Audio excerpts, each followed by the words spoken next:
Voilà, merci de reprendre place cet après-midi dans cette belle salle. Je salue de nouveau toutes les personnes qui nous suivent en distanciel. Hein, on ne vous oublie pas, on est tous ensemble, au moins virtuellement aujourd'hui. Alors dans un instant, on vous dévoile en exclusivité le baromètre BVA OPCO EP. On va parler des transitions énergétiques, démographiques, écologiques et numériques.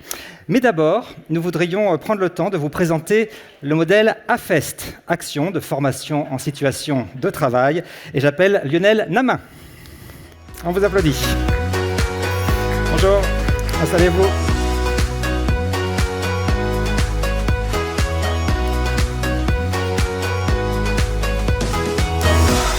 Lionel Namin, vous êtes administrateur et membre du bureau OPCO EP. Je fais une contraction. Ça repart.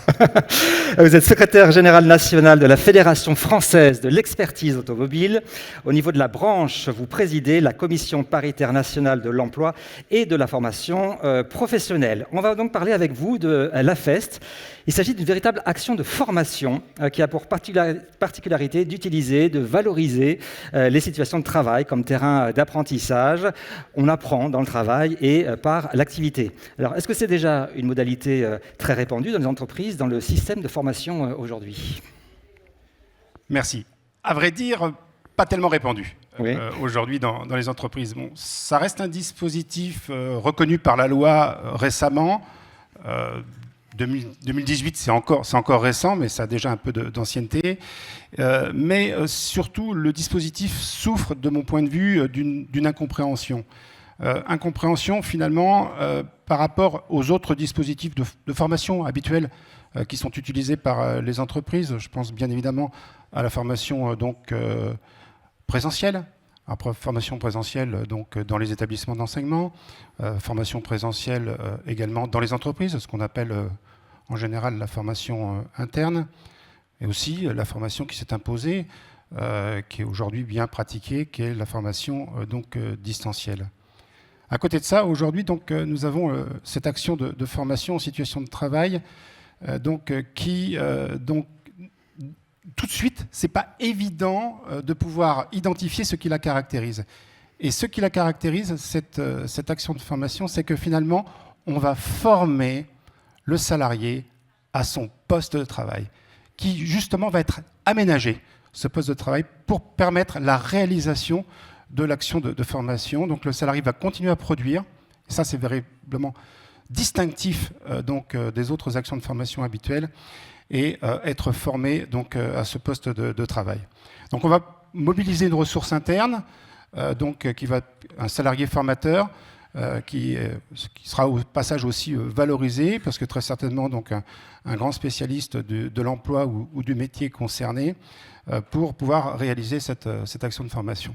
Mais on connaît déjà ce genre de dispositif, je pense par exemple à l'apprentissage avec le maître d'apprentissage. Alors comment les situations de travail sont-elles déterminées ? Alors, sur un plan méthodologique, je dis bien, on va d'abord observer l'activité au réel. Ça, c'est le premier point qui va être important. On va l'associer avec des compléments qui vont se retrouver, des compléments de mission qui vont se retrouver dans la fiche de poste, pour pouvoir repérer les situations de travail récurrentes et celles qui s'avèrent au final assez complexes. Et qui seront propices justement à conduire l'action de formation à partir de cette approche. Et pourquoi est-ce que vous avez recours, vous, à l'AFEST au sein de la branche de l'expertise automobile ? Alors, au sein de la branche de l'expertise automobile, nous avons une singularité. Il se trouve que historiquement, nos entreprises ont toujours fait de la formation avant qu'on ait un cadre, on appelait ça une formation sur le tas. Associé à ce que dans cette profession qui est une profession réglementée, eh bien, celui qui doit accéder aux épreuves d'un diplôme national, en termes de prérequis, il doit avoir 2 ans d'activité dans une entreprise de notre secteur. Donc ça a amené finalement historiquement nos entreprises à former sur le tas l'ensemble de leurs futurs professionnels de façon à ce qu'ils puissent se présenter aux épreuves du diplôme, sachant que toutes les candidatures aux épreuves du diplôme, qui est un diplôme national, délivré par l'Éducation nationale, eh bien, se font en candidat libre. sur la base donc, de ce prérequis 2 années donc, d'activité d'entreprise. Donc de ce point de vue-là, effectivement, ça a amené la branche, forcément, dès que ce dispositif est apparu, à s'y intéresser parce que finalement, c'était que organiser cette formation finalement sur le tas. Finalement, le projet, comment vous l'avez déployé? Alors, nous l'avons donc déployé ce projet avec l'OPCO EP, notre raison d'être aujourd'hui.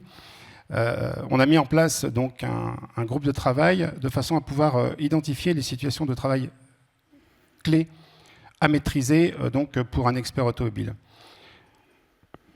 L'OPCO EP nous a accompagnés dans cette démarche, a analysé donc, ce qui avait été identifié de façon à pouvoir donc, construire un parcours donc, de formation. Et on l'a construit, ce parcours de formation, à partir de 4 situations donc, clés.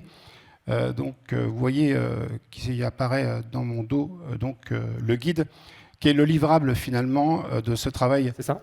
Tout à fait, de ce travail de construction qui a été fait autour de ce parcours de formation, avec bien évidemment toute l'ingénierie formation donc, qui s'est appliquée pour construire donc, cette action, et avec ce guide qui va venir outiller donc, les entreprises qui vont vouloir donc, se lancer dans ce dispositif.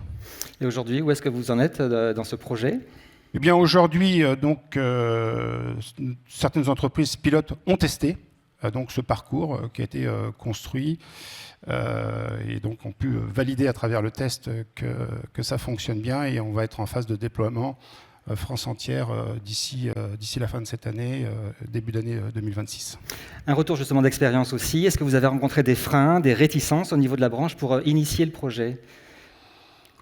Non, au niveau de la branche, dès lors qu'on s'est impliqué donc, dans le groupe de travail que j'évoquais tout à l'heure, et que les enjeux ont été compris, donc tout le monde a bien fonctionné, et à partir de là, le travail a été assez facile à réaliser. J'en profite d'ailleurs pour remercier l'ensemble des contributeurs côté profession. Je pense à 2 professionnels qui ont travaillé donc, au sein de ce groupe, Yves Chilet, expert en automobile, et Rodolphe Thiolan. Et puis côté OPCO, puisque donc, nous étions accompagnés par l'OPCO, je pense à Véronique Chauvin et à Benoît Copé. Ils nous ont accompagnés là aussi sur cette réussite. Parce que nous sommes aujourd'hui finalement très fiers de ce parcours que nous avons construit, et en espérant qu'il aura un bel avenir. Pour conclure, les intérêts pour une branche professionnelle de s'engager dans le projet AFES, les bénéfices pour les entreprises ? Effectivement, à travers notre expérience, on pourrait en déduire qu'au final, la branche va apporter une solution clé en main sur ce type de parcours. Donc ça peut être un bel enjeu donc, pour pouvoir s'engager dans ce type de travaux, parce que ça va permettre, à travers ce parcours AFEST, finalement, d'homogénéiser les pratiques des entreprises, et donc dans un cadre dédié finalement donc à la formation, qui s'inscrit davantage dans ces pratiques, là où c'est pas toujours évident de normaliser finalement ces enjeux. Aussi contribuer financièrement, parce que ça pourra être financé à travers ce qui est décidé dans nos sections paritaires professionnelles. Et donc là aussi, c'est un bel enjeu. Et en dernier lieu, permettre, comme on a dit, la reconnaissance de salariés qu'on va valoriser au passage à travers cette modalité, ceux qui pourront devenir formateurs AFEST. Voilà. Merci beaucoup, Lionel Lamain. On vous a applaudi pour ce modèle que nous a présenté l'AFEST aujourd'hui dans cette conférence annuelle. Merci beaucoup.